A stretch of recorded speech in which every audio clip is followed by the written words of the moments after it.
Whoa, boy. Talk about an episode, huh? Yeah, this week's deep dive is going to be a wild ride, huh? Agatha All Along, episode 5. Oh, where do we even begin? They really crammed it all in, didn't they? Just 25 minutes. I felt like I needed a nap afterward to process. It was a lot to unpack. It really was. So, anyone who hasn't seen it yet, spoilers, obviously. Let's let Buttercup. Right? Seriously. Okay, so first things first, we finally get confirmation about Joe Locke's character. Yes.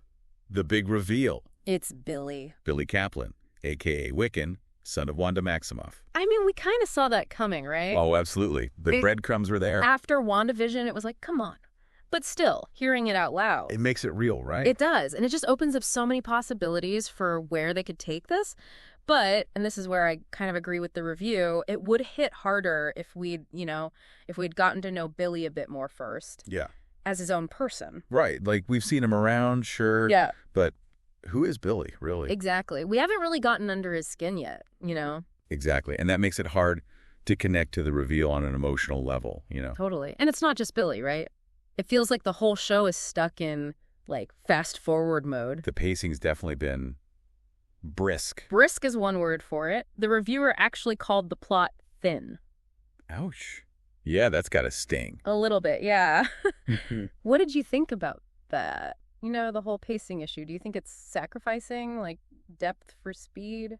The balancing act, isn't it? I mean, on the one hand, you don't want to drag things out. Nobody wants to watch paint dry, right? But at the same time, you need to give those key moments room to breathe. Totally. And it's like we're just bouncing from one big reveal to the next without really, I don't know. Without the space to process. Yeah, I get that. Like last week's trial, now this whole frantic battle with the Salem 7. Speaking of the Salem 7, I mean, that was pretty cool, right? Oh, yeah. Visually, super cool. But also kind of out of left field. I mean, I'm all for shaking things up. But this felt like a lot, even for this show. I think it's a direct response to that thin plot criticism, don't you? You think so? I do. Like they suddenly realized, oh, shoot, we need some more meat on these bones. Uh-huh. And boom, enter the Salem 7. With a centuries-old vendetta against Agatha, no less. Talk about holding a grudge. Seriously. I mean, they're descended from the witches Agatha killed way back when. Gives me chills just thinking about it. Talk about a long game. Right. Like, wow, your great-great-great-great-grandmother was a witch who got on Agatha's bad side. Talk about family drama. The Harkness family reunions must be a hoot. Can you imagine? Though, speaking of Agatha, can we talk about that trial? Already. In episode 5, yeah, that felt a little rushed. Rushed is an understatement. I mean, I thought for sure that would be, the season finale. Right. The climax of everything. Exactly. Instead, it's like, bam, trial, bam, over. I mean, don't get me wrong, it was entertaining. That whole scene with the Ouija board, accidental possession. Campy horror goodness. Right. It was giving, classic B-movie vibes. The reviewer even said something about that, like a cheesy horror flick from the 80s. It's fun, right? Like, they're not taking themselves too seriously. Exactly, which I appreciate. Okay, but we can't talk about episode 5 without discussing Jen, right? Because, wow. She went there. She really did. I mean, confronting Agatha like that. Brutal. Brutal is a good word for it, but also kind of satisfying. Finally someone's calling her out on her nonsense. Right, like Agatha's been running the show for too long. It was time somebody put her in her place. Although, I have to admit, when Agatha's mother showed up and that whole, ghostly intervention thing happened. Talk about an awkward family reunion. Seriously. But I kind of felt bad for Agatha. Just a little bit. I mean, talk about a toxic relationship. You could cut the tension with a knife, right? Seriously. Talk about your mommy issues. It really makes you wonder about Agatha, what made her who she is. Trauma can do a number on a person. For real. And then there's poor Alice. Her death was brutal. It was rough. I was not expecting that. It did come out of nowhere. It really did. And the reviewer made an interesting point. They said that Alice's death might have had more impact if we'd actually gotten to know her better beforehand. Right. She's been around. We've seen her interact with the group, but we don't really know her story, do we? Exactly. I mean, I get that this is Agatha's story, but still, it would have been nice to, connect with Alice a little bit more before. Yeah. Well, yeah. Before she went all glow stick. Oh, God, yeah. It's like somebody cranked the special effects budget up to 11 for that scene. They really went all out. Seriously. But it's weird. As heartbreaking as Alice's death was, I actually found myself thinking more about Lilia and those premonitions of hers. Oh, right. Because she totally called this, didn't she? She did. Back in episode 3, remember? She specifically said, Alice, don't try to save Agatha. Which, at the time, seems like kind of a random cryptic warning. Right. Like, okay, Lilia, whatever you say. But now it's like chilling, She knew. Maybe she saw it in a dream or one of her visions. I mean, they never really explain how her powers work, do they? It's magic, I guess. It's like that old saying, magic is just science we don't understand yet. True that. Though, on that note, there was this one line in the review that I thought was interesting. A reviewer mentioned this theory that's been floating around online. Some fans believe those premonitions might not be literal visions of the future, but rather glimpses of potential outcomes.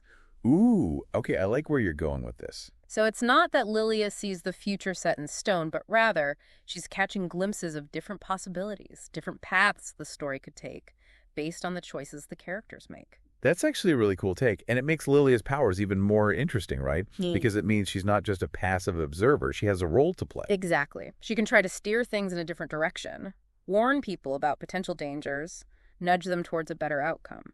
But the question is, can she? Or is she just along for the ride just like the rest of us? I guess we'll have to keep watching to find out, won't we? Ugh, the suspense is killing me. But okay, before we completely lose ourselves in speculation, there was something else about Lilia's premonitions that I wanted to touch on. Specifically the way they tie back into that whole theme of like fate versus free will that we were talking about earlier. Like, if Lilia really can see the future, does that mean their destinies are predetermined? Or is there still room for them to make their own choices, to change their fate? It's a question that's been pondered by philosophers and storytellers for centuries. Are we truly masters of our own destiny, or are we simply playing out a script that's already been written? Okay, now you're just messing with me. Like, my brain is officially fried. Too many big thoughts for one day. Sorry. But hey, isn't that the mark of a good show? When it makes you think, makes you question everything you thought you knew. I guess so. But still, let's talk about something a little lighter for a minute. Okay. How about those visual cues the reviewer mentioned? Like Billy's wardrobe in the sleepover scene. Apparently, that red shirt and headband.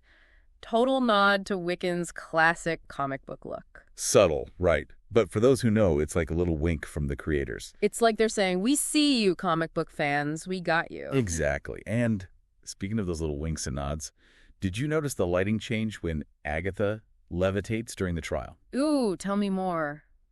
I'm intrigued. What was it like? Spooky green lighting? Or maybe blood red? It was purple. A very specific shade of purple, almost identical to the energy signature we saw with Wanda's chaos magic in WandaVision. No way! Seriously? I kid you not. It's like, for a brief moment, they're visually linking the two characters, suggesting a connection between their magic. Okay, that's some next-level attention to detail. They're really packing it in, aren't they? They are. And it makes you wonder, what else have we missed? With all the craziness of the plot and everything. There are probably tons of little Easter eggs and hidden details that we just glossed right over. Oh, for sure. Like, I'm definitely due for a rewatch. Maybe with the subtitles on this time, just to catch all those little nuances. I feel like every time you watch it, you discover something new. That's the beauty of a show like this. There's so much going on beneath the surface. Speaking of things going on beneath the surface, did you want to talk about Rio? Yeah. Rio. What's her deal, anyway? Seriously. Like, one minute she's all buddy-buddy with Agatha, and the next she's MIA, probably off digging through ancient grimoires or something. Well, she did seem particularly interested in those witches' bodies, didn't she? Oh, God, yeah. I'd almost forgotten about that. That look on her face was intense, like she saw an opportunity, It's that whole fascination with the darker side of magic, isn't it? It's like she's drawn to it, even as she recognizes the danger. It's a dangerous game she's playing, that's for sure. But hey, maybe that's what she lives for, right? A little danger, a little mystery. It's like she always says, where's the fun in playing it safe? Well, she certainly keeps things interesting, that's for sure.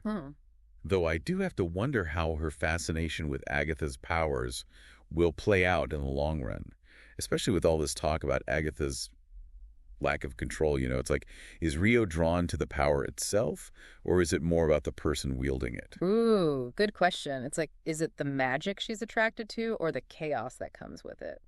Maybe it's a little bit of both.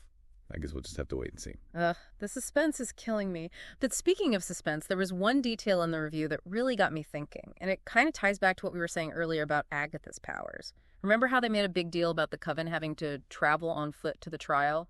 Through that creepy witch road thing. Because flying was out of the question. Yes, I remember. Right, because apparently witches in this universe can only fly, like, short distances.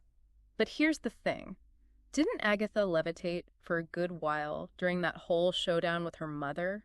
And let's not forget those flying monkeys from WandaVision. Yeah. So yeah, something doesn't quite add up, does it? Right. So either someone needs to brush up on their witchy lore, or there's something else going on here. Like maybe there are limits to their powers that we don't know about yet. Or maybe different witches have different strengths and weaknesses based on their lineage or something. Okay, now that's an interesting thought. Like maybe those descended from the Salem Seven have a different relationship to magic than, say, Agatha does. It would certainly explain why Agatha seems to be so powerful, yet struggles with control, wouldn't it? Totally. Like maybe her connection to that specific coven, her bloodline, it all plays a part. Ugh, so many questions. And isn't that the mark of a truly great show? When it leaves you wanting more, makes you think even after the credits roll. I think you might be onto something. It's definitely given me a lot to chew on, that's for sure. Me too. And hey, that's what we're here for, right? To dive deep, dissect, and overanalyze to our heart's content. Exactly. Though speaking of overanalyzing, I think we've probably put our listeners through enough for one day. Probably a good time to wrap things up. Right.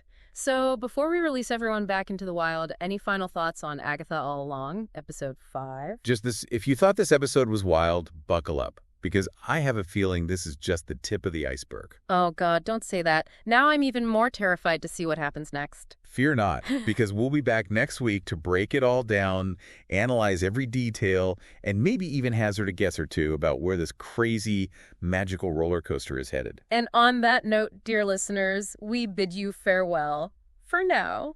But don't worry, we'll be back soon enough. And in the meantime, stay curious, keep theorizing, and whatever you do, don't trust any rabbits you see in the woods. You never know who they might be working for. Or what they might be hiding. Right. Until next time.